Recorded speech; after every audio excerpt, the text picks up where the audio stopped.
క్రైస్తవ దేవాలయాల్లో ఈస్టర్ పండుగ సందర్భంగా ప్రత్యేక ప్రార్థనలు. ఈస్టర్ పండుగ సందర్భంగా క్రైస్తవ దేవాలయాల్లో ప్రత్యేక ప్రార్థనలు చేసిన విశ్వాసులు.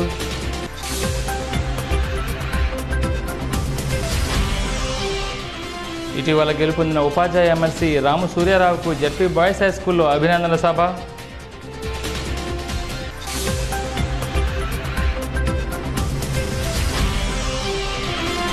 జిల్లా చెవిటి మూగ వికలాంగుల సమస్యలు పరిష్కరించాలంటూ స్థానిక ఎంబీ సోషల్ క్లబ్లో సర్వసభ్య సమావేశం నిర్వహించిన ఆ సంఘ సభ్యులు.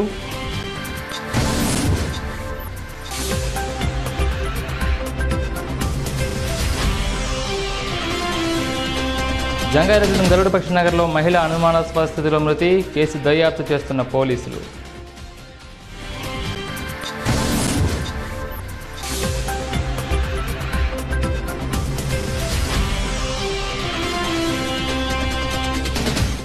ఘనంగా మాజీ ఉప ప్రధాని బాబు జగజ్జీవన్ రామ్ జయంతి వేడుకలు.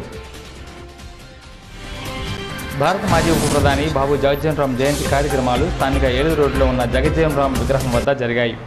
కాంగ్రెస్ పార్టీ, దళిత సంఘాల ఆధ్వర్యంలో ఈ కార్యక్రమం జరిగింది. ఈ సందర్భంగా పోలవరం ఎంసీ చైర్మన్ జెట్టు గురునాథరావు జగజ్జీవన్ రామ్ విగ్రహానికి పూలమాలలు వేసి నివాళులర్పించారు. అలాగే కాంగ్రెస్ నాయకులు, మాజీ జడ్పీటీ సభ్యులు ముప్పిడి శ్రీనివాసరావు, ఎంఆర్పీఎస్ నాయకులు విసంపల్లి సిద్ధు, దళిత నాయకులు టీడీపీ వెంకట్, లెక్చరర్ మర్రి వెంకటేశ్వరరావు, స్థానిక టీడీపీ కౌన్సిలర్ బొబ్బర రాజ్పాల్ కుమార్ తదితరులు పూలమాలలు వేసి నివాళులర్పించారు. ఈ సందర్భంగా దళిత నాయకులు జేసీ న్యూస్తో మాట్లాడుతూ జగజ్జీవన్ రామ్ యొక్క విశిష్టతను వివరించారు. ఈ కార్యక్రమంలో కొత్తూరు చిన్న, వసంతటి మంగరాజు, బొడ్డపాటి జయరాజు, ముప్పిడి రాము, కడియం కిరణ్, నేకూరు రాంబాబు తదితరులు పాల్గొన్నారు. దళిత సంఘాలు, కాంగ్రెస్ పార్టీ ఆధ్వర్యంలో ఈరోజు బాబు జగజ్జీవన్ రామ్ గారి 108వ జయంతిని పురస్కరించుకునే కార్యక్రమం చేపట్టడం జరిగింది. మరి వాస్తవంగా బాబు జగజ్జీవన్ రామ్ గారు దళిత వర్గానికి సంబంధించినటువంటి వ్యక్తి. ఆయన ఈ దేశంలో పీడిత వర్గాల ప్రజలకి, అట్టడుగు వర్గాల ప్రజలకి ఎన్నో మేలైన కార్యక్రమాలు చేసినటువంటి గొప్ప మహోన్నత వ్యక్తి, శక్తి బాబు జగజ్జీవన్ రామ్ గారు. మరి ఆయన కాంగ్రెస్ పార్టీలో కొనసాగే సమయంలో ఈ దేశంలో ఉన్నటువంటి బ్రాహ్మణ మతోన్మాదులు కొంతమంది బాబు జగజ్జీవన్ రామ్ గారిని ప్రధానమంత్రి అవ్వకుండా కుట్రబన్ని ఆ రోజున ఆయన్ని ప్రధానమంత్రి అవ్వకుండా చేసినటువంటి చరిత్ర మనందరికీ తెలిసిందే. వాస్తవంగా ఆయన రైల్వే మంత్రితో పాటు, న్యాయశాఖ మంత్రితో పాటు ఈ దేశంలో ఎన్నో పదవులు అలంకరించినటువంటి గొప్ప వ్యక్తి, కార్యదీక్షాపరుడు, నిజాయితీపరుడు బాబు జగజ్జీవన్ రామ్ గారు. మరి ఆయన అడుగు జాడల్లో మన యువతరం అంతా నడవాలని చెప్పేసి మరి ఆయన తీసుకెళ్ళినటువంటి ఆలోచన విధానాన్ని మనమంతా కూడా ముందుకు తీసుకెళ్ళటంలో నిజమైన నివాళి ఆయనకు అర్పించిన వాళ్ళు అవుతామని చెప్పేసి తెలియజేస్తూ ముగిస్తున్నాను. ఈరోజు డాక్టర్ బాబు జగజ్జీవన్ రామ్ గారి జయంతి సందర్భంగా జంగారెడ్డిగూడెం పట్టణంలోని స్థానిక ఎస్సీపేట ఆధ్వర్యంలో ఈరోజు జయంతి వేడుకలు నిర్వహించుకోవడం జరుగుతుంది. బాబు జగజ్జీవన్ రామ్ జయంతి, వర్ధంతి కార్యక్రమాలే కాకుండా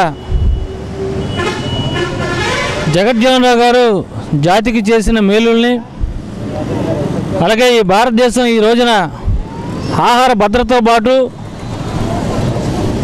రక్షణ, కార్మిక వ్యవస్థలు ఏవైతే ఉన్నాయో ఇవన్నీ కూడా అభివృద్ధి చెందాయంటే దానికి ప్రధానమైన కారకులు బాబు జగజ్జీవన్ రామ్. ఆయన ఒక సాధారణమైన పేద కుటుంబంలో పుట్టినప్పటికీ ఆయన ఆశయాలు కానీ, ఆయన యొక్క ఆలోచన విధానాలు కానీ ఇవన్నీ భారతదేశం ఈ రోజున భారతదేశం స్వాతంత్రం రావడంలో ప్రధానమైన కారకులు ఎంతోమంది ఉన్నప్పటికీ మా దళిత జాతికి చెందిన డాక్టర్ బిఆర్ అంబేద్కర్ కానీ, బాబు జగజ్జీవన్ రామ్ కానీ వీళ్ళిద్దరు కూడా ఆ రోజే దళితులందరికీ పునాదులు వేసిన ఏకైక నాయకులు వీళ్ళు ఆ రోజున ఒక దళిత నాయకులుగానో, దళిత వ్యక్తులుగానో కాకుండా జాతికి సంబంధించిన వ్యక్తులుగా ఆ రోజున పనిచేయడం, ఈ రోజున భారతదేశానికి రాజ్యాంగం ఇచ్చిన, భారతదేశం ఆహార భద్రతతో సుభిక్షంగా ఉన్న అది వాళ్ళిద్దరు చేసిన మేలని మేము మీ అందరికీ తెలియజేస్తున్నాం. ముఖ్యంగా బాబు జగజ్జీవన్ రామ్ జయంతి సందర్భంగా దళిత జాతులు ఏవైతే ఉన్నాయో, మరి ముఖ్యంగా దళిత జాతికి సంబంధించిన నాయకుల్ని, అలాగే జాతీయ నాయకుల్ని ఎవరిని కూడా కులాలకి అంటగట్టకూడదని, అందరూ కూడా సమానత్వంతో ఉన్న మన దేశంలో కుల మతాలకు అతీతంగా జాతీయ నాయకులను చూడవలసిన బాధ్యత మన అందరిపై ఉంది కాబట్టి బాబు జగజ్జీవన్ రావు కానీ డాక్టర్ బిఆర్ అంబేద్కర్ కానీ ఇంకా ఇతర నాయకులు ఎవరైతే జాతీయ నాయకులు ఉన్నారో వీళ్ళందరినీ ఏ ఒక కులానికో మతానికి దయచేసి అంటగట్టొద్దని, దళిత జాతికి సంబంధించిన వ్యక్తులు కూడా గుర్తెరగాలని మీ అందరికీ తెలియజేస్తున్నాం. జగజ్జీవన్ రావు గారి 108వ జన్మదినాన్ని పురస్కరించుకొని ఈరోజు దళిత సంఘాల ఆధ్వర్యంలో ఏర్పాటు చేసిన ఈ కార్యక్రమానికి వచ్చేసిన అందరికీ నా నమస్కారాలు. బాబూజీ అని పిలువబడే డాక్టర్ బాబు జగజ్జీవన్ రామ్ గారు ఒక దళిత కుటుంబంలో జన్మించి, ఒక సామాన్యమైన నిరుపేద కుటుంబంలో జన్మించి అంచెలంచెలుగా ఎదిగి భారతదేశ చరిత్రలో ఒక విశిష్టమైన వ్యక్తిగా ఎదగడమే కాకుండా ఈరోజు దేశం అంతా ఆయన విగ్రహానికి ఆయన జన్మదినోత్సవం సందర్భంగా నివాళులర్పించడం అనేది చాలా గర్వకారణం. ఆయన పయనించిన మార్గం దళిత వ్యక్తులకే కాదు, నిరుపేద కుటుంబంలో జన్మించిన ప్రతి వ్యక్తికి కూడా ఆచరణీయం. భారతదేశ చరిత్రలో కార్మిక మంత్రిగా, రక్షణ మంత్రిగా, మరి ముఖ్యంగా 1977లో ఆయన ఆహార శాఖ మంత్రిగా పనిచేసి భారతదేశంలో హరిత విప్లవానికి నాంది పలికిన గొప్ప మహనీయుడు. ఈ రోజున భారతదేశంలో అనేక లక్షల టన్నుల ఆహార ధాన్యాలు మిగిలిన జరిగిందని అంటే అది కేవలం డాక్టర్ బాబు చేసిన కృషి వలన చెప్పడానికి నేను గర్విస్తూ ఉన్నాను. మరి ముఖ్యంగా డాక్టర్ బిఆర్ అంబేద్కర్ కానీ, డాక్టర్ బాబు జగజ్జీవన్ రామ్ గారు కానీ దేశానికి చేసిన సేవ అది ఏదో ఒక కులానికి కానీ, ఒక మతానికి కానీ, ఒక ప్రాంతానికి చెందింది కాదు. అది యావత్ భారతదేశానికి చెందిన సేవ. కాబట్టి అటువంటి మహనీయులను స్మరించుకోవడం భారతదేశ పౌరులుగా, మరి ముఖ్యంగా వెనకబడిన కులాలుగా అది అందరి బాధ్యత. కాబట్టి ఆయన ఏ రకమైన మార్గాల్లో ప్రయాణం చేశాడో నేటి యువత ఆ మార్గాలను అవలంబిస్తూ నిరుపేద కుటుంబంలో జన్మించినప్పటికీ కూడా విజయాలు సాధించడం అనేది అసాధ్యం కాదు అని చెప్పి ఈ సమాజానికి నిరూపించిన వ్యక్తులుగా ఆయన బాటలో పయనించి ఉన్నత శిఖరాలు అధిరోహించాలని చెప్పి దళిత యువతకి, నిరుద్యోగ యువతకి, మరి ముఖ్యంగా వెనకబడిన కులాల నుంచి చెందిన వ్యక్తులకి పిలుపునివ్వడం జరుగుతూ ఉంది. అదేవిధంగా అవిభాజ్య ఆంధ్రప్రదేశ్లో నిర్ణయం తీసుకున్న ఎస్సీ ఏబిసిడి వర్గీకరణ కూడా అపరిష్కృతంగానే మిగిలిపోయింది. ఈనాడైనా జగజ్జీవన్ రావు జయంతి నాడైనా ప్రభుత్వం స్పందించి ఎస్సీ ఏబిసిడి వర్గీకరణ మీద ఒక తక్షణ చర్య తీసుకున్నట్లయితే రిజర్వేషన్ ఫలాలు దళితుల్లో ఉన్న అన్ని కులాల వారికి కూడా సమానంగా అందడమే కాకుండా డాక్టర్ బిఆర్ అంబేద్కర్ కలలకన్నా స్వరాజ్యం, డాక్టర్ బాబు జగజ్జీవన్ రావు గారు కలలకన్నా సమానత్వం అన్ని కులాల వారికి అందుబాటులోకి వస్తుందని చెప్పి తెలియజేస్తూ ప్రభుత్వం ఆ దిశగా స్పందించాలని చెప్పి మనవి చేస్తూ ఈ అవకాశం ఇచ్చిన వారందరికీ నా ధన్యవాదాలు తెలియజేస్తూ ముగిస్తున్నాను. జోహార్ బాబు జగజ్జీవన్ రామ్కి. బిడ్డ మాజీ ఉప ప్రధాని బాబు జగజ్జీవన్ రావు 108వ జయంతి సందర్భంగా దళిత జాతి యావత్తికే కాకుండా అన్ని ప్రజలు ఆయన ద్వారా రిజర్వేషన్ ఫలాలు పొందిన దళిత జాతి బిడ్డలందరూ కూడా వారి పుట్టినరోజు సందర్భంగా అభినందనలు తెలియజేస్తూ బాబు జగజ్జీవన్ రావు కాకుండా అంబేద్కర్ కూడా ఈ జాతికి 2 కళ్ళు లాంటి వారు. రాజ్యాంగం ద్వారా అణగారిన దళిత వర్గాలకి హక్కులు అంబేద్కర్ కల్పిస్తే వాటిని చట్టపరంగా దళితులకు రిజర్వేషన్ ఫలాలు అందే విధంగా చేసింది జగజ్జీవన్ రావు. ఈ అంబేద్కర్ కానీ జగజ్జీవన్ రావు కానీ ఎవరు ఇద్దరు కూడా సమానమైన వాళ్ళే. మరి ఈరోజు సందర్భంగా దళిత జాతి రిజర్వేషన్ ఫలాల ద్వారా అది ఎడ్యుకేషన్ ద్వారా కానివ్వండి, ఉద్యోగ ద్వారా కానివ్వండి, రాజకీయ పరంగా కానీ ఈరోజు ఉన్నతమైన స్థానాల్లో దళితులు ఉన్నారంటే దానికి నిజమైన నివాళులు బాబు జగజ్జీవన్ రావు గారికి అర్పించాలి. అటువంటి మంచి అవకాశం మాకు ఇచ్చినందుకు, ఆయన ద్వారా మేము ఈ స్థాయిలో ఉన్నందుకు వారికి మనస్ఫూర్తిగా అభినందనలు తెలియజేస్తూ 108వ పుట్టినరోజు సందర్భంగా దళిత జాతి ముద్దుబిడ్డకు బాబు జగజ్జీవన్ రావు గారికి అభినందనలు తెలియజేస్తున్నా. జోహార్ జగజ్జీవన్ రావు గారు, జోహార్ బాబు జగజ్జీవన్ రావు. ఈస్టర్ పండుగను పట్టణంలోని పలు చర్చిల్లో భక్తి శ్రద్ధలతో జరుపుకున్నారు. ఈస్టర్ పండుగ అంటే యేసుక్రీస్తు శిలువలో మరణించి మృత్యుంజయుడై మూడవ రోజున లేచిన రోజును ఈస్టర్ పండుగ అంటారు. ఈ పండుగను క్రైస్తవులంతో ఎంతో విశ్వాసంగా జరుపుకుంటారు. స్థానిక సిఎస్ఐ చర్చి ఫాదర్ ఫిన్నుబాబు అధ్యక్షతన ఆ చర్చిలో ఈస్టర్ పండుగను ఘనంగా జరుపుకున్నారు. ఈ సందర్భంగా ఆయన ఈస్టర్ పండుగ యొక్క విశిష్టతను వివరించారు. All minorities employees welfare association ఆధ్వర్యంలో ప్రతి నెల 5వ తేదీన పేదలకు 200 రూపాయల చొప్పున పింఛన్లు అందజేస్తారు. అందులో భాగంగా 5వ తేదీ ఆదివారం 70 మంది పేదలు వృద్ధులకు పింఛన్లు అందజేశారు. ఈ సందర్భంగా ఆయన జేసీ న్యూస్తో మాట్లాడుతూ ఎవరైనా పేదలకు సాయం చేయాలనుకుంటే తన ద్వారా అందించవచ్చు అని చెప్పారు. ప్రభుత్వం నుండి పింఛన్లు అందని వారు, నిరుపేదలు, వృద్ధులను, విధవరాలను గుర్తించి ఇలా పింఛన్లు అందజేస్తున్నట్లు ఉమరాలి తెలిపారు. ఈ కార్యక్రమంలో మున్షి సైఫుద్దీన్, దాదాసాహెబ్ తదితరులు సహకరించారు. All minority employees welfare association తరఫున జంగారెడ్డిగూడెంలోని సాలిపేటలోని సాయి మాధవి టవర్స్ నందు జంగారెడ్డిగూడెంలోని పేదలకు, వితంతువులకు, వికలాంగులకు, అనాథలకు ప్రభుత్వం నుండి ఎవరైతే 1000 రూపాయల పెన్షన్ పొందట్లేదో వారిని గుర్తించి ఆల్ మేవా తరఫున ఒక్కొక్కరికి 200 రూపాయలు చొప్పున ఈరోజు 70 మందికి 14,000 రూపాయలు ఇవ్వటం జరుగుతుంది. మరి దీనికి సహకరించేటటువంటి దాతలకు నేను ముఖ్యంగా కృతజ్ఞత తెలియజేస్తున్నాను. అలాగే ఈ కార్యక్రమాన్ని సహకరించేటటువంటి మన దాదా సాహిబ్ గారికి, మున్షి సైఫుద్దీన్ గారికి మరొకసారి నేను కొంచెం తెలియజేస్తూ, మరి జంగారెడ్డిగూడెంలో అన్ని కులాల్లో కూడా ఎవరైతే 1000 రూపాయల పెన్షన్ పొందారో రావట్లేదో పేదలు, వితంతువులు అయినట్లయితే మరి నా దృష్టికి తెచ్చినట్లయితే వాళ్ళకి నెలకి 200 రూపాయల చొప్పున పెన్షన్ ఇవ్వడం జరుగుతుంది.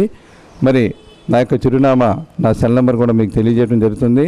ఎండి ఉమ్మరాలి, సాలిపేట, సాయి మాధవి టవర్స్, 9441041755 ఈ నెంబర్కి ఫోన్ చేసి మీరు కలిసినట్లయితే ప్రభుత్వం నుండి 1000 రూపాయల పెన్షన్ వచ్చే వరకు కూడా మీకు నెల 200 రూపాయలు పేదలకు ఇవ్వడం జరుగుతుందని చెప్పి నేను సభాముఖంగా తెలియజేస్తున్నాను. జంగారెడ్డి మండలం శ్రీనివాసపురం పంచాయతీ పరిధిలో ఉన్న అంబేద్కర్ నగర్లో ఆదివారం బాబు జగజ్జీవన్ రామ్ 108వ జయంతి కార్యక్రమాన్ని ఘనంగా నిర్వహించారు. అంబేద్కర్ యువజన సంఘం ఆధ్వర్యంలో ఈ కార్యక్రమం నిర్వహించారు. ఈ సందర్భంగా దళిత పెద్దలు బాబు జగజ్జీవన్ విగ్రహానికి పూలమాలలు వేసి నివాళులర్పించారు. ఈ సందర్భంగా పలువురు మాట్లాడుతూ బాబు జగజ్జీవన్ రామ్ దళితుల అభివృద్ధికి ఎంతో కృషి చేశారని అన్నారు.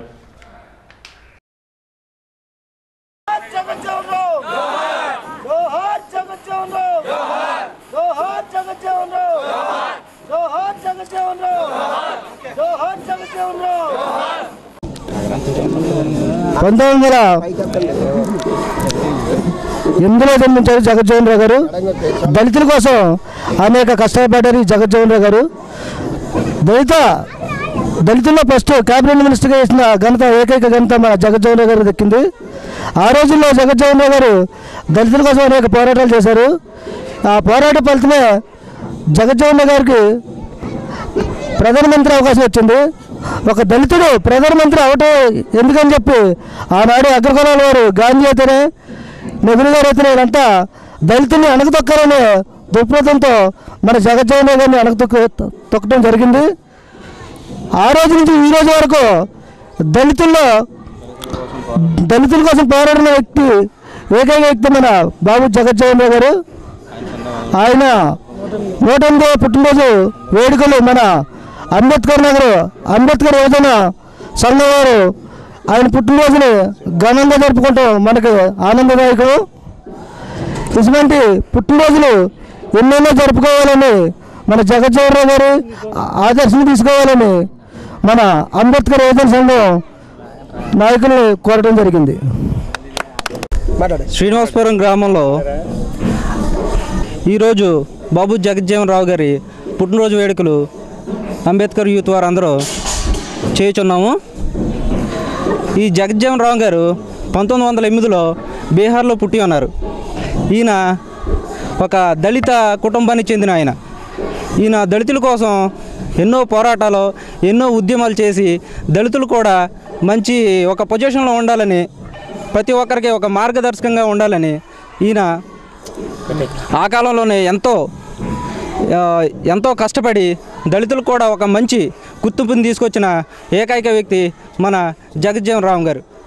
అలాగే ఈయన 1977లో ఐ థింక్ 1977లో ఫస్ట్ క్యాబినెట్ మినిస్టర్గా ఈయన క్యాబినెట్లో వర్క్ చేశారు. ఈయనకి ప్రధానమంత్రి అయ్యే అర్హత ఉన్నా కానీ కొంతమంది వెనక శక్తుల వల్ల ఈయనకి అంత అవకాశం రాలేదు. ఈయన్ని మనం మార్గదర్శకంగా తీసుకొని అన్ని విషయాల్లో పైకి ఎదగాలని మన దళితులందరిలో ఒక మంచి పొజిషన్లో ఉండాలని కోరుకుంటూ ఇలాంటి పుట్టినరోజు కార్యక్రమాల్లో ప్రతి సంవత్సరం మేము ఇదే ప్లేస్లో అంబేద్కర్ యూత్ ద్వారా మేము చేయదలిచి ఉన్నామని అందరికీ సవివరంగా తెలియజేస్తున్నాం. Thank you. జిల్లా డెఫ్ అండ్ డమ్ అసోసియేషన్ సర్వసభ్య సమావేశం ఆదివారం స్థానిక ఎంబీ సోషల్ క్లబ్లో జరిగింది.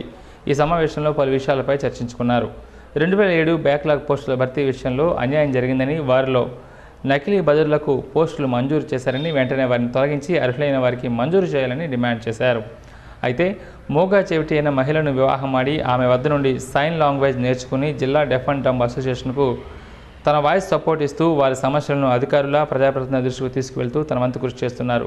అలాగే ఆ అసోసియేషన్ జనరల్ సెక్రటరీగా ఉంటున్న సిహెచ్ చాతారావు భార్య కూడా తన భర్త పోరాటానికి ఎంతగానో సహాయపడుతూ పలువురు మన్ననలు పొందుతున్నారు. బదులులందరికీ సదరం సర్టిఫికెట్లు ఇవ్వాలని, అలాగే అర్హులైన వారికి ప్రభుత్వ కాంట్రాక్ట్ అవుట్సోర్సింగ్ ఉద్యోగాలను ఇప్పించాలని వారు డిమాండ్ చేస్తున్నారు. పేరు నరసింహమూర్తి అయి మా మిసెస్ డెఫ్ అండ్ డమ్ నేనేం చేసుకోవడం వల్ల తనకి దగ్గర నుంచి నేను సైన్ లాంగ్వేజ్ తెలుసుకొని నలుగురికి ఆ సైన్ లాంగ్వేజ్ వేరే వాళ్ళకి ఉపయోగపడుతుందని మేము సర్వీస్ చేయడానికి ఆ డెఫ్ అసోసియేషన్కి సపోర్ట్గా మేము వాయిస్ సపోర్ట్ ఇస్తుంటాను. తన మ్యారేజ్ అయిన దగ్గర నుంచి నాకు ఈ లాంగ్వేజ్ అలవాటై వాళ్ళకి సర్వీస్ హెల్ప్ అంటే వాయిస్ సపోర్ట్ ఇవ్వడానికి ఉపయోగపడుతుంది. దానివల్ల చాలా సంతోషంగా ఉంది. వీళ్ళకి ఆ వాయిస్ సపోర్ట్ ఇవ్వడం వల్ల వీళ్ళ సమస్యలు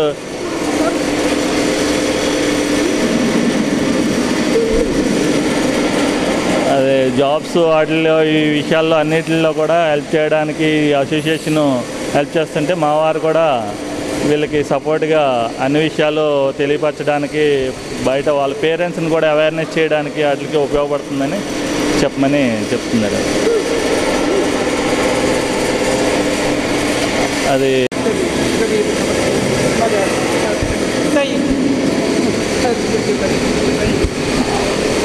మా హస్బెండ్ అండి. ఈయన డెఫ్ అండ్ డమ్ ఆయన రవిశంకర్ అని చెప్పి ఈయన ఇప్పుడు ఎన్జిఓ దానికి జనరల్ సెక్రటరీగా ఉంటున్నారు. ఈయన ఇవాళ జంగారెడ్డిగూడెంలో ఇక్కడ కొవ్వూరు రోడ్లో మీటింగ్ జరుగుతుంది హాల్లో. అక్కడ అందరూ association, private association and government association నుంచి అందరూ అటెండ్ అయ్యారు మీటింగ్కి. వాళ్ళందరికీ ఈయన తరఫున అందరికీ కంగ్రాచులేషన్స్ చెప్తున్నారు ప్రతి ఒక్కరికి. గవర్నమెంట్ జాబ్స్ గురించి ఇవాళ మెయిన్గా మాట్లాడడానికి తీసుకొచ్చారు వీళ్ళందరినీ. బ్యాక్లాగ్ వేకెన్సీస్ వేశారు డెఫ్ అండ్ డమ్ వాళ్ళకి వచ్చేసి ఈ నెల 7వ తారీఖు వరకు, ఏప్రిల్ 7వ తారీఖు వరకు లాస్ట్. దానికి ఎవరైనా అప్లై చేసుకోలేని వాళ్ళు ఉంటే వాళ్ళందరూ అప్లై చేసుకునే విధంగా వాళ్ళకి అన్నీ కూడా ఇవాళ ఏమేం కావాలి, ఏంటి సర్టిఫికేట్స్ అన్నీ కూడా మొత్తం తెలియజేశారు ఇవాళ మీటింగ్లో. వీళ్ళ అసోసియేషన్కి, ప్రైవేట్కి, గవర్నమెంట్కి కూడా ఎక్కడైనా మీటింగ్ పెట్టుకోవడానికి స్థలం అది ఎక్కడ కేటాయించలేదు. దానికోసం వీళ్ళు పోరాడుతున్నారు. దానికి ఎవరైనా స్పాన్సర్స్ ఎవరైనా ఉంటే కొంచెం ముందుకు వచ్చి సాయం చేయాల్సిందిగా వీరు కోరుతున్నారు.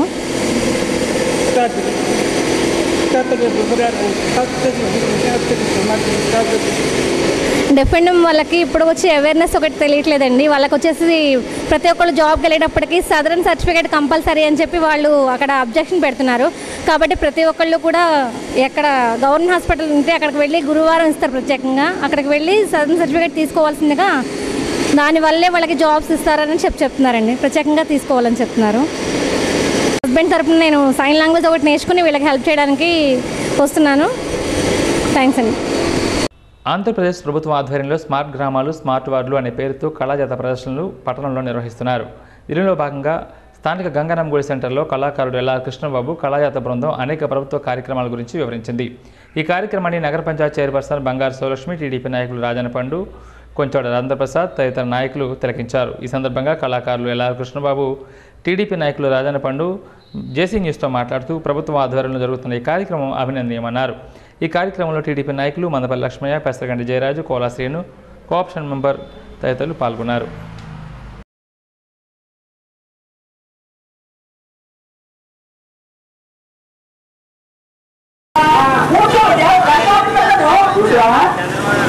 అన్ని పెట్టాలంటే పొయ్యి ఉండాలి, పొగలు ఉండాలి, చక్కెర ఉండాలి, నీళ్లు ఉండాలి, ఇవి ఉండాలి. 1,000 కోట్ల రూపాయలు రుణమాఫీ జరగాలంటే రూపాయలు లేకుండా మన రాష్ట్రం వెళ్ళిపోయారు కదా.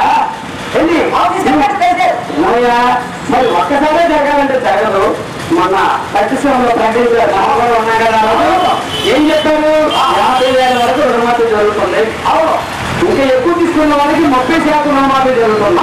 అలాగే డ్వాక్రా అక్కలకు మనిషికి 10,000 చెప్పని టీంకి 10 మంది ఉంటారు, ₹1,00,000 రుణమాఫీ జరుగుతుంది. మనం కూడా ఆలోచన జరపాలి. ఎందుకని అట్లా మన రాజధాని ఎక్కడ ఇక్కడ వరకు తెలియలే. నిన్న ప్రకటించాం ఎక్కడని అమరావతి. మరి ఏమన్నా ఇల్లు కట్టుకోవాలంటే మనకి చాలా టైం పడుతుంది. రాజధాని నిర్మాణం జరగాలంటే మనందరూ సహాయ సహకారాలు నవీనాంధ్రప్రదేశ్ నిర్మాణానికి మనం కూడా చేయూతనివ్వాలి. ఎరుగుడు కాదు, ఐరన్ జాబ్ ఏంటంటే గ్రామీణులకి ఉచితంగా ఇస్తుంది ప్రభుత్వం. అలాగా ఆరోగ్య కేంద్రంలో ఐదు ట్యాబ్లెట్లు చందామయ్య ఉచితంగా ఇస్తారు చందామయ్య.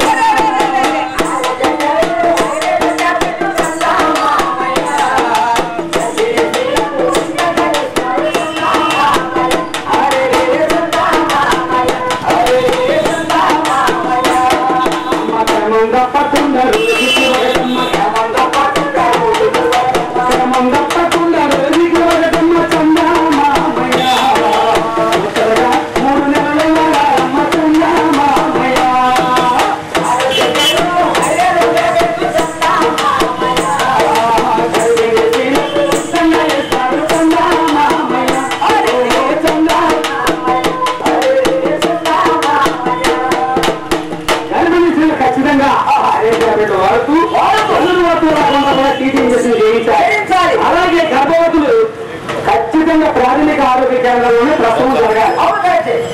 ప్రారంభమైంది 3 రోజులు.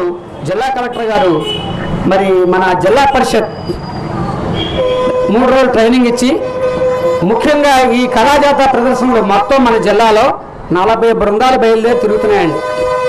మనకు 28 నుంచి రోజుకి 2 వార్డుల్లో మరి ఈ కార్యక్రమాలు నిర్వహించమని చెప్తే జంగారెడ్డిగూడెం నేను ఎప్పుడూ తీసుకోలేదు కాబట్టి ఖచ్చితంగా అవసరమైతే ఇంకో 2 ప్రోగ్రాలు ఎక్కువ చేయొచ్చు చెప్పిందే కాకుండా అని జంగారెడ్డిగూడెం తీసుకోవడం జరిగింది.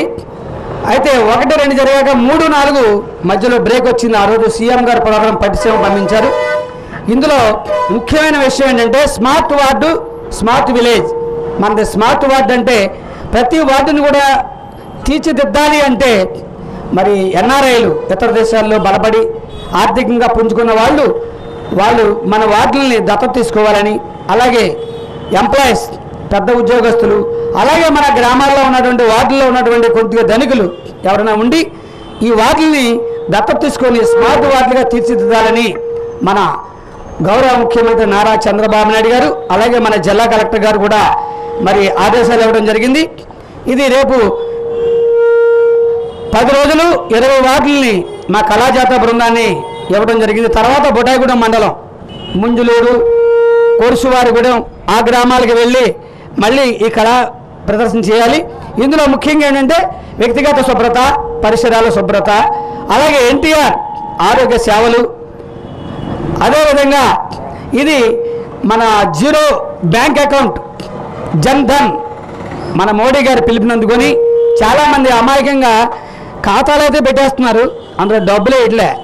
డబ్బులు కూడా వేయాలి, తీయాలి, అలాగైతేనే అది బతుకుంటుంది.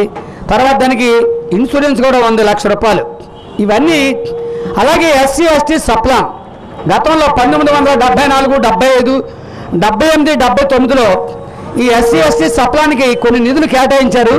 కానీ ఆ డబ్బు వేరే దానికి మళ్లించేవాళ్ళు. ఇప్పుడు అలా కాకుండా 2013లో దీన్ని చట్టబద్ధ చేసి కేవలం ఎస్సీ ఎస్టీ ఈ సప్లాన్ దేనికైతే కేటాయించారో డబ్బు దానికే ఖర్చు పెట్టాలి. సిమెంట్ రోడ్లు, అలాగే వీధి లైట్లు, అలాగే మన ఎస్సీ ఎస్టీలో చదువుకున్నటువంటి విద్యార్థులు ఎవరైనా ఉంటే ఇతర దేశాలలో చదువుకోవడానికి 5 లక్షల నుంచి 16 లక్షల వరకు కూడా రాష్ట్ర ప్రభుత్వం మరి ఏర్పాటు చేస్తుంది. అలాగా మరి ప్రతి ఒక్కరు ముఖ్యంగా మహిళా తల్లులు కంగారు పడిపోతున్నారు, మా డ్వాక్రా సంఘాలకు రుణమాఫీ జరగలేదని. 10,000 జరుగుతాయి. పట్టిసీమలో మరి చంద్రబాబు నాయుడు గారు ప్రకటించడం జరిగింది. అలాగే రైతు సోదరులు కూడా మరి 50,000 వరకు రుణమాఫీ జరుగుతుంది. తర్వాత ఎక్కువగా తీసుకున్న వాళ్ళు ఎవరైనా ఉంటే 30,000 జరుగుతుంది. మనం డబ్బులు లేని పరిస్థితుల్లో బయటకు వచ్చాము, రాష్ట్రం విడిపోయింది కాబట్టి కొద్దిగా ఇబ్బంది అవుతుంది. ఇది మనందరూ సమైక్యత మీద నవ్యాంధ్ర కోసం ప్రతి ఒక్కరు కంకణం కట్టుకొని మనందరూ చేయి కలిపి మరి అమరావతిలో మన రాజధాని నిర్మాణానికి మనందరి సహాయ సహకారాలు అందించి మరి గౌరవ ముఖ్యమంత్రి నారా చంద్రబాబు నాయుడు గారి సారథ్యంలో అందరం కదిలి వెళదాం. అలాగే ఇక్కడ మాకు ఈ అవకాశం కల్పించిన మా చైర్పర్సన్ బంగారు శివలక్ష్మి గారికి, అలాగే 20 వార్డుల్లో ఉన్నటువంటి కౌన్సిలర్లు అందరూ కూడా మాకు చక్కని ప్లేసులు చూపించి ప్రతి చోట కూడా ఈ కళాజాత జరగడానికి అవకాశం కల్పించారు. వారికి, అలాగే కమిషనర్ గారికి, ఎమ్మెల్యే మన మంత్రి గారు సుజాత గారికి, మరి కలెక్టర్ గారికి, సమాచార శాఖ వారికి కూడా కళాభినందనలు తెలియజేసుకుంటూ మరి ఈ కార్యక్రమం దిగ్విజయంగా మీరు కూడా సహాయ సహకారాలు అందించి మన వాటిని మనమే తీర్చిదిద్దుకోవాలని కోరి ప్రార్థిస్తున్నాం. మా నారా చంద్రబాబు నాయుడు గారి ఆదేశాల ప్రకారంగా, అలాగే మన భారత ప్రధాని మోడీ గారి ఆదేశాల ప్రకారంగా, మన కలెక్టర్ గారు చెప్పిన దాని ప్రకారంగా మన జంగారెడ్డిగూడెం పట్టణంలో ఎల్ఆర్ కృష్ణబాబు గారు చేసే కార్యక్రమాన్ని చాలా ఆనందదాయకంగా ఈ జంగారెడ్డిగూడెం పట్టణంలో ఉన్న సమస్యల గురించి కానీ, ఆదర్శ వార్డుల గురించి కానీ, ఆదర్శ సిటీ గురించి కానీ చెప్పడం చాలా అర్థమయ్యేలాగా జంగారెడ్డిగూడెం ప్రజలకు చెప్పడం, మన కృష్ణబాబు చెప్పడం చాలా బాగుంది. దాంట్లో భాగంగానే నేడు ఈరోజు మన గంగానంగూడి సెంటర్ సూర్య ఎలక్ట్రానిక్స్ ముందు చెప్పడం బాగుంది. అలాగే ఇంకా జంగారెడ్డిగూడెం పట్టణంలో కొన్ని వార్డులు కూడా ఉన్నాయి, ఆ వార్డుల్లో కూడా చెప్తే బాగుంటుంది. అలాగే జంగారెడ్డిగూడెం పట్టణాన్ని ఒక ఆదర్శమైన పట్టణంగా, ఒక స్మార్ట్ సిటీగా చేయాలని జంగారెడ్డిగూడెం పట్టణ ప్రజలందరికీ కూడా మరొకసారి మేమందరం తెలియజేసుకుంటూ అన్ని వార్డులని పరిశుభ్రంగా ఉంచండి. మన పరిసర ప్రాంతాలన్నీ కూడా శుభ్రంగా ఉంటే మనం కూడా ఆరోగ్యంగా ఉంటాము. అలాగే మన పిల్లలు, మన పరిసర ప్రాంతాలు అందరూ కూడా బాగుంటారని చెప్పి మళ్ళీ తెలియజేసుకుంటూ మరొకసారి మన ఎల్ఆర్ కృష్ణబాబు గారికి నా అభినందన తెలియజేస్తున్నాను. స్థానిక జిల్లా పరిషత్ బాలుర ఉన్నత పాఠశాలలో ఆదివారం ఉపాధ్యాయ ఎమ్మెల్సీ రాము సూర్యారావు అభినందన సభ నిర్వహించారు. యూటీఎఫ్ జిల్లా కార్యదర్శి ఎంవి శ్యాంబాబు ఈ సభకు అధ్యక్షత వహించారు. ఈ సందర్భంగా పలువురు మాట్లాడుతూ ఉన్నత విలువలు కలిగిన వ్యక్తి రాము సూర్యారావును గెలిపించడం ఒక చారిత్రక విషయమన్నారు. అనంతరం ఎమ్మెల్సీ సూర్యారావు మాట్లాడుతూ తనను గెలిపించడానికి సహకరించిన ఉపాధ్యాయులకు, తన శిష్య బృందానికి కృతజ్ఞతలు తెలిపారు. తనను గెలిపించిన ఉపాధ్యాయులు తనతో పనులు చేయించుకోవాలని సూచించారు. దాతృత్వం కలిగిన ఎంతోమంది దాతలున్నారని, వారి సహకారంతో ప్రభుత్వ పాఠశాలను మరింత అభివృద్ధి చేస్తానని అన్నారు. ఈ కార్యక్రమంలో యూటీఎఫ్ రాష్ట్ర నాయకులు సాబ్జీ, మండల విద్యాశాఖ అధికారి సుబ్బారావు, ప్రధానోపాధ్యాయులు రంగయ్య, ఉపాధ్యాయులు పాల్గొన్నారు. పిచ్చోడైతే ఆయన పిచ్చోళ్ళ కనపడతాడు. నేను చెప్తున్నా, ఆయన పిచ్చోళ్ళు అనేవాళ్ళు కూడా ఉన్నారు. ఆయన అలాంటి గొప్ప వ్యక్తి ఆయన. ఎందుకంటే ఆయన చెప్తారు చాలా విషయాలు, నేను చెప్పిన అవసరం లేదు. కానీ మీ అధ్యక్షుల వారు ఏమో నాకు గీటు గీసినా నా ఆవేదన మీతో పంచుకోవాలి కాబట్టి తప్పనిసరిగా పంచుకున్నాను. ఎందుకంటే 2 సార్లు ఓడిపోయిన దళానికి నాయకుడిని, ఎప్పుడు గెలుపుదడానికి నాయకుడిని అవుతారా అని చెప్పేసి అనుకున్నాం. ఈసారి 3వ ముచ్చటగా అవకాశం వచ్చింది. ఈ గెలిపేమో సీఏ, అంతకుముందు ఎస్ఐ ఇంకా వాళ్ళందరూ వచ్చిపోయి సీఏ వచ్చి శాల్యూట్ చేసి ఈయన చేయెత్తి ఆ సీఏ వచ్చి నాకు మాట్లాడడానికి అవకాశం ఏంటి సార్ అని అడిగితే ఇచ్చాను. ఏం మాట్లాడాడు తెలుసా? మీ ఉపాధ్యాయులు ఒక గొప్ప పని చేశారు, సమాజంలో దేవుడు లాంటి వ్యక్తిని ఎమ్మెల్సీ గెలిపించారు, ఎన్ని గ్లాసులని కరెన్సీని కూడా తోస్తున్నారు. మీ యొక్క ఔదార్యానికి, మీ ఔన్నత్యానికి నేను నా శిరస్సు వచ్చి ప్రణామాలు చేస్తున్నానని చెప్పి వ్యక్తులు గుర్తొచ్చారు.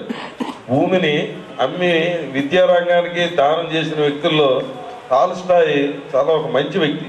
3000 ఎకరాల ఆసామి తనకి కొంత విజ్ఞానం వచ్చిన తర్వాత, చదువు యొక్క ఉపయోగం తెలిసిన తర్వాత ఆ 3000 ఎకరాలు అమ్మి బాలల సాహిత్యాన్ని ప్రమోట్ చేశాడు. ప్రపంచవ్యాప్తంగా అన్ని దేశాలకి రష్యాలో ఉన్న బాలల సాహిత్యం మన దేశానికి కూడా వచ్చిందంటే దానికి కారణం టాల్స్టాయ్. అలాగే కృతజ్ఞతలు. జంగారెడ్డిగూడెంలో నాకు ముందుగా మాట్లాడే అవకాశం ఇచ్చారు శ్యాంబాబు గారికి కృతజ్ఞత తెలియజే. ఇక షాబ్జీ గారు, అలాగే శాసన మండలి సభ్యులు నా దగ్గరికి వచ్చి నిలబడమని, ప్రభుత్వ విద్యారంగాన్ని మీరు కాపాడాలి, నా దగ్గర ఏమీ రూపాయి లేదు, వస్తువులు కూడా తాకట్టు పెట్టానని ఆలోచన ఉన్నప్పుడు మేము ఈ ప్రభుత్వ విద్యారంగాన్ని కాపాడాలని మిమ్మల్ని నిర్ణయించాం. ఒక విధంగా వారు చేసిన త్యాగం. ఇప్పుడు రామారావు చాలా ప్లెయిన్గా ఉంటాడు. మేమిద్దరం కూడా కలిసి, ఒక స్టూడెంట్ లెక్చరర్ ఎప్పుడు అనుకోలేదు, ఇద్దరం కలిసి తిరిగేవాళ్ళం సైకిల్ మీద, అన్ని విషయాలు మాట్లాడుకునేవాళ్ళం. నా గురించి అంత బాధపడేవాడు. మాస్టర్ మీరు అన్నీ అవచేసేస్తుంటారు, మీరు అసలు ఉంచుకోరు అని బాధపడేవాడు. అలాగే ఇంకా చాలామంది శిష్యులు మరి అలాగే ఏమి ఉంచుకోలేదు. అయినా కూడా ఈ యూటీఎఫ్ త్యాగమైన సంస్థ, అందువల్ల నాకు అన్నీ పెట్టుకుని ఈ 2 జిల్లాలో తిరుగుతాం జరిగింది. ఇక నేను ఎక్కువ చెప్పక్కర్లేదు, ఎందుకంటే అయిపోయింది, గెలిపోయింది, కష్టపడతాం అయ్యింది. ఇక నేను అందరినీ కోరేది ఏంటంటే మనం ఎలాగైతే నన్ను గెలిపించారో అలాగే పనులు కూడా చేయించుకోవాలి. నేను కోరేది అది. ఆ పనులు చేయించుకునే క్రమంలో ఎవరైతే ఈ ప్రభుత్వ విద్యారంగాన్ని కాపాడుతాకి ముందుకు వస్తారో వాళ్ళని ప్రోత్సహించాలి. ప్రభుత్వ విద్యారంగాన్ని కాపాడటం అనేది యూటీఎఫ్ లక్ష్యం అనేది. ఎందుకంటే పేద విద్యార్థులు చదువుకోవాలంటే ప్రభుత్వ పాఠశాలలు ఉండాలి, పేదలకు ఉద్యోగాలు రావాలంటే ప్రభుత్వ పాఠశాలలు కావాలి. అందువల్ల నేను ఒక పక్కా ప్రణాళిక ద్వారా ప్రభుత్వ విద్యారంగాన్ని కాపాడాలనే లక్ష్యంతో ఉన్నాను. అదేంటంటే నేను మరలా చెప్పక్కర్లేదు, ఇలాంటి ఉదార స్వభావం గల వ్యక్తులు, అలాగే ఏ రాజకీయ పక్షానికి వ్యతిరేకం కాదు, అందరు ఎమ్మెల్యేలు ప్రజాప్రతినిధులను కూడగట్టి ఈ ప్రభుత్వ విద్యారంగం ఆవశ్యకత అనేది ఏంటి, ఈ హై స్కూల్లోనే శ్యాంబాబు గారి నాయకత్వాన, హెడ్ మాస్టర్ గారి నాయకత్వాన, వెంకట గారి నాయకత్వాన అందరినీ కలిపి ఎవరైతే ప్రభుత్వ విద్యారంగం పట్ల అభిలాష ఇంట్రెస్ట్ కలిగి ఉన్నారో వారందరినీ కలిపి ఇలాంటి దాతృత్వం గల వ్యక్తుల్ని పోగు చేసి ఈ ప్రభుత్వ పాఠశాలల్లో అన్ని సౌకర్యాలు కలిగేలా చేయాలనేది నా ఆలోచన. ఈ అన్ని సౌకర్యాలు ఉంటే మరి మన పిల్లల్ని ఇక్కడే జాయిన్ చేస్తాం. జంగారెడ్డిగూడెం పట్టణంలోని గరుడపక్షి నగర్లో నివాసం ఉంటున్న కోడవాటి సోమాలమ్మ అనే మహిళ ఆదివారం తెల్లవారుజామున అనుమానాస్పద స్థితిలో మృతి చెందింది. జంగారెడ్డిగూడెం సీఐ శ్రీనివాస్ ఆధ్వర్యంలో ఎస్ఐ శ్రీహర్రావు కేసు దర్యాప్తు చేస్తున్నారు. ఈ సందర్భంగా సీఐ శ్రీనివాస్ మీడియాతో మాట్లాడుతూ మృతురాలి మొదటి భర్తను వదిలేసి పట్టణానికి చెందిన రాజు అనే వ్యాన్ డ్రైవర్ను రెండో వివాహం చేసుకున్నట్లు చెప్పారు. ఆమె భర్త రాజును అదుపులోకి తీసుకుని విచారిస్తున్నట్లు ఆయన తెలిపారు. జంగారెడ్డిగూడెం పట్టణ పోలీస్ స్టేషన్ పరిధిలోని గరుడపక్షి నగర్ అనేటువంటి ఈ ఏరియాలో కొడవాటి సోమాలమ్మ, ఈమెను సౌమ్య అని కూడా అంటారు. ఈమె రాత్రి 11 నుంచి తెల్లవారుజామున 3 గంటల మధ్య అనుమానాస్పద పరిస్థితిలో చనిపోయి ఉన్నదని చెప్పేసి మనకు సమాచారం రావడం జరిగింది. దీని మీదట ఈరోజు మృతదేహాన్ని పరిశీలించడం జరిగింది. మృతురాలి భర్త రాజు, ఇతను వ్యాన్ డ్రైవర్గా పనిచేస్తున్నాడు. ఇతని కథనం అంతా కూడా అనుమానాస్పదంగా ఉన్నది.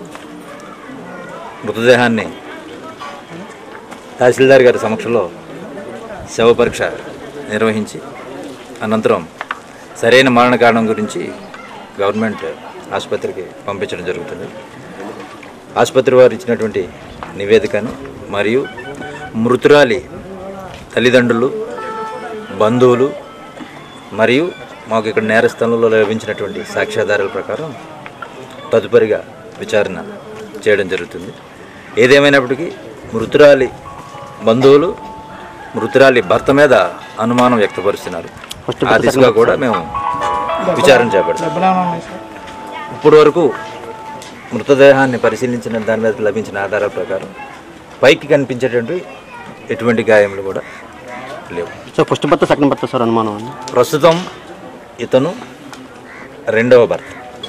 మొదటి భర్తతోటి ఈమె విడిపోయింది. వీళ్ళిద్దరి మధ్య కూడా ప్రేమ వ్యవహారం మీద పెళ్లి చేసుకోవడం జరిగింది. రీసెంట్గా 1 year నుంచి ఇక్కడ ఈ ఏరియాలో ఉంటుంది.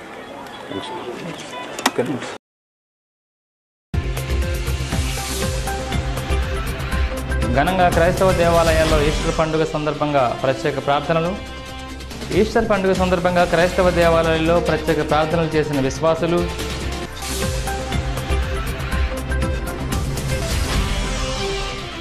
ఇటీవల గెలుపొందిన ఉపాధ్యాయ ఎమ్మెల్సీ రాము సూర్యారావుకు జెడ్పీ బాయ్స్ హై స్కూల్లో అభినందన సభ.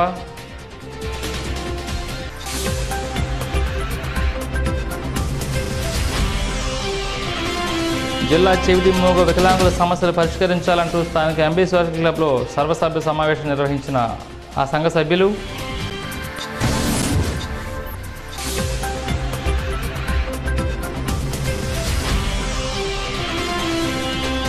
జంగారెడ్డి గరుడపక్షి నగర్లో మహిళ అనుమానాస్పద స్థితిలో మృతి. కేసు దర్యాప్తు చేస్తున్న పోలీసులు.